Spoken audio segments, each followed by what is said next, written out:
और हमने उसे इस पेड़ की वजह से ठीक से बनवाया भी नहीं है। तुम्हारी बात सही है निराली, लेकिन सब लोग ऐसा नहीं सोचते ना।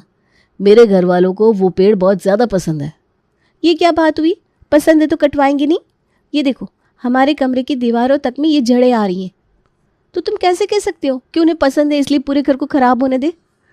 देखो, आज तुम्हारा पहला दिन है अपने ससुराल में, और तुम हो कि हमारे बारे में सोचने की बजाय ये सब सोच रही हो।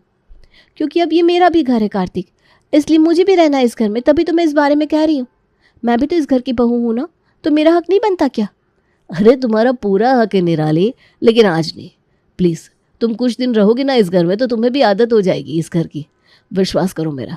और प्लीज़ अब इस बारे में आगे कोई बात नहीं। ठीक है। निराली ने कह तो दिया था कि ठीक है, लेकिन निराली को अपने ससुराल वालों की पेड़ के नीचे घर होने की बात कुछ खास पसंद नहीं आ रही थी।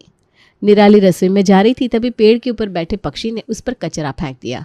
अरे ये पक्षी घर के अंदर क्या कर रहा है? अरे बहू, वो पेड़ है ना घर में, तो पक्षी तो आते ही है। इस वजह से मेरी ड्रेस खराब हो गई। आज मेरा पहला दिन था, इसलिए मैंने अपनी फेवरेट ड्रेस पहनी थी, वो भी इस पेड़ की वजह से ख़राब हो गई। अरे कोई बात नहीं, तुम ड्रेस बदल कर आ जाओ, ये मुझे दे दो, मैं साफ़ कर देती हूँ। इस पेड़ के यहाँ होने से कितने सारे पक्षी आते होंगे, पूरा घर भी गंदा करते होंगे। आप लोग कैसे सहन कर लेते हैं?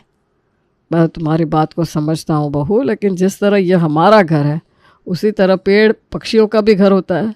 हम उन्हें कैसे रोक सकते हैं? अरे पेड़ कटवा कर और क्या? मुझे तो समझ में नहीं आ रहा, आप सबने इस पेड़ को इस घर में रखा ही क्यों है? अरे बेटा, पक्षियों पर इतना गुस्सा मत उतारो, जाओ ड्रेस बदल लो।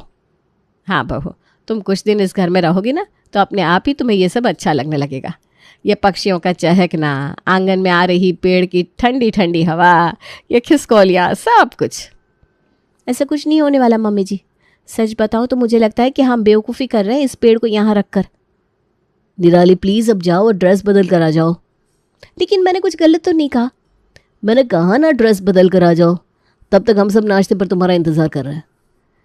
निराली को ये पेड़ पहले दिन से ही खटक रहा था, लेकिन उसके ससुराल वालों को तो उस बरगद के पेड़ से न जाने कौन सा लगाव था, जो वो लोग उसे कटवाने को तैयार ही नहीं थे। वो लोग उस पेड़ का मज़ा ले या ना ले, लेकिन उनकी पड़ोसन बरगद के पेड़ का पूरा मज़ा लेने उनके घर आ जाती थी। अरे सविता, सच में तुम्हारे यहाँ के पेड़ की छाँव कितनी ठंडी है, तभी तो मैं रोज़ यहाँ आती हूँ। साक्षी भाभी, ये रोज़ यहाँ आ जाती हैं और ऐसे बात करती हैं जैसे इनके घर में तो छाँव आती ही नहीं है। रेगिस्तान में है क्या इनका घर? अरे छोड़ो ना, उनकी आदत है बस ये कहने की।